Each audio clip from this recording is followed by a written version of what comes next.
Hello dear subscribers, they'll tell you so how to fix your problem on TikTok. So if message is not working on our TikTok, so how you could also fix that? So first thing, just check your internet connection. So just try to turn it off and turn it again.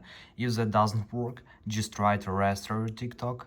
So just close the application and just open that again. After, you could try to install the latest updates in the App Store. Just open App Store, just write here TikTok and just tap on update button.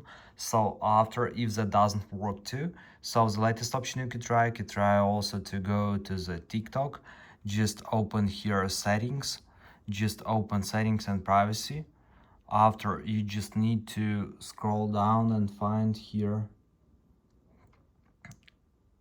direct messages and just check if everybody could send to you direct messages permission. And here you could also just check if you won't just allow everyone to send you messages.